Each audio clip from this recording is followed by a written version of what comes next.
Good morning students. कल हमने अध्ययन किया था पेपर पैटर्न के बारे में। पेपर पैटर्न क्या होता है?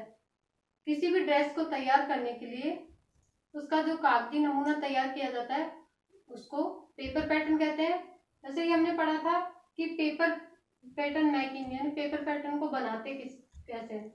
तो पेपर पैटर्न को बनाने के लिए भी उससे संबंधित ज्ञान एवं उपकरणों की आवश्यकता होती है। इसके बारे में हमने कल विस्तृत अध्ययन किया था और आज हम पढ़ेंगे पेपर पैटर्न की आवश्यकता, यानी पेपर पैटर्न की आवश्यकता क्यों है। हम डायरेक्ट फैब्रिक भी काट सकते हैं, पैटर्न बनाने की आवश्यकता क्यों पड़ी हमें, तो इसलिए हम ये पॉइंट है हमारे पास। तो इस समय की बचत होती है पेपर पैटर्न को बनाने से समय की बचत होती है और त्रुटि रह जाती है कोई तो त्रुटि का निवारण भी होता है। और ये कोई भी हम अगर नई डिजाइन बना रहे हैं तो उसको डिजाइन को भी क्रिएट कर सकते हैं, लेआउट कर सकते हैं और परमानेंट रिकॉर्ड के लिए भी हमारे पास पेपर पैटर्न की आवश्यकता होती है। और बड़े पैमाने पर कोई भी ड्रेस तैयार करनी है तो एक पैटर्न से हम बहुत सारी ड्रेसेस तैयार कर सकते हैं। जैसे अब हमारे पास है, हम जो फर्स्ट पॉइंट है वह समय की बचत। हमारे पास पैटर्न काटा हुआ है तो उसको उसी साइज के जितने भी वस्त्र हमें सिलने हैं तो वह पैटर्न रखकर हम शीघ्र ही उसे काट लेंगे। बार बार हमें मेजरमेंट लेने की या पैटर्न बनाने की आवश्यकता नहीं पड़ती है। और ये जो हमारा जो सेकंड पॉइंट है वो है त्रुटि निवारण।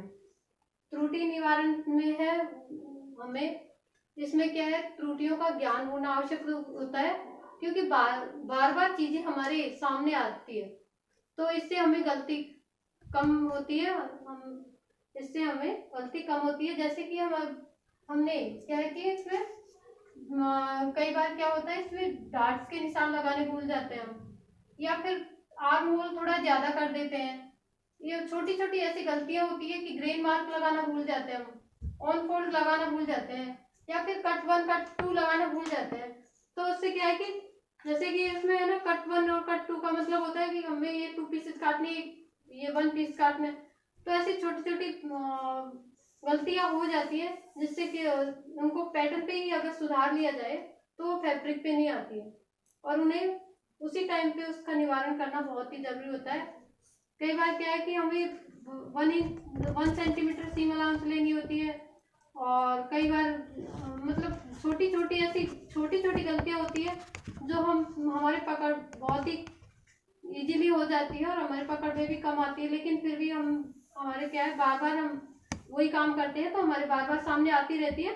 इससे क्या है कि हमें पता चल जाता है कि यहाँ पे इसमें कहाँ पर गलती है। अब हमारा जो नेक्स्ट पॉइंट है to make a design. Paper pattern पर कई नई डिजाइन बनाई जाती है जो कि डायरेक्ट वस्त्र पर हम नहीं बना सकते क्योंकि गलती हो जाती है, वस्त्र खराब हो जाता है, इसलिए पेपर पैटर्न पर डिजाइन बनानी होती है। हमें क्या है कि कई बार क्या है कि पैटर्न में ही हमें डिजाइन बनानी होती है। तो कोई भी अगर हम डिजाइन बना रहे हैं, एक्स्ट्रा डॉट्स और प्लिट्स लगा रहे हैं, जैसे कि मैंने ये ब्लाउज है, हमने ये ब्लाउज बनाया है कि इसमें मैंने ये जो योक है, इसका योक में कोई डिजाइन बनाई है इस तरीके से, इसमें छोटी छोटी प्लेट्स दिखाई है या टक्स दिखाए हैं यहाँ पे। तो ये क्या है कि हमें या फिर ड्रैपिंग भी होती है कई बार। तो ये सब हमें इसमें डिजाइन, इसमें जो पैटर्न बनाया है उसी में हमें क्रिएट करनी होती है। अगर हमने इसमें प्लेट्स ली है, बहुत सारी प्लेट्स ली है, तो फैब्रिक इतना एक्स्ट्रा लेना पड़ेगा।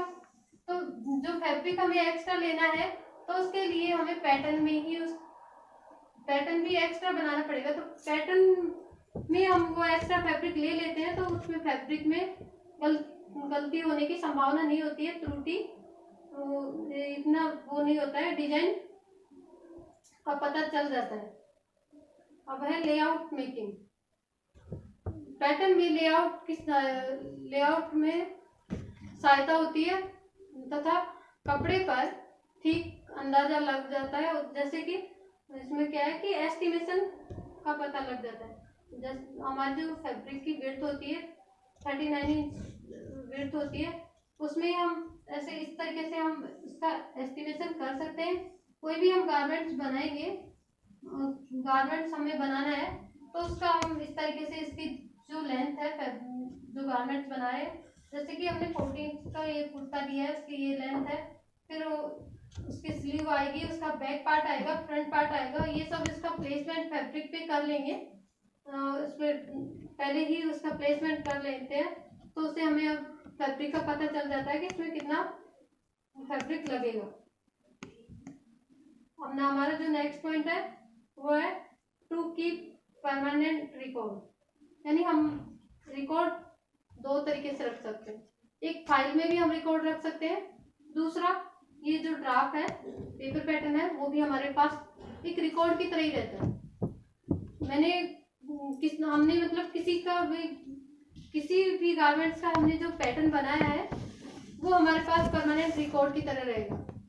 उसे हम जब भी कभी हमें गारमेंट सिलने की आवश्यकता होती है या सिलना होता है, तो फिर हम उसी पैटर्न को निकालेंगे और रखकर उसकी कटिंग कर लेंगे।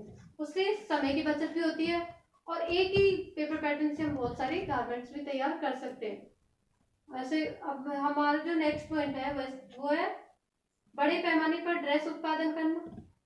जैसे कि एक्सपोर्ट कंपनियां होती है, उसमें बहुत सारी ड्रेसेस तैयार की जाती है, लेकिन उनमें क्या होता है कि पैटर्न एक ही पैटर्न से हम बहुत सारी ड्रेसेस तैयार कर सकते हैं।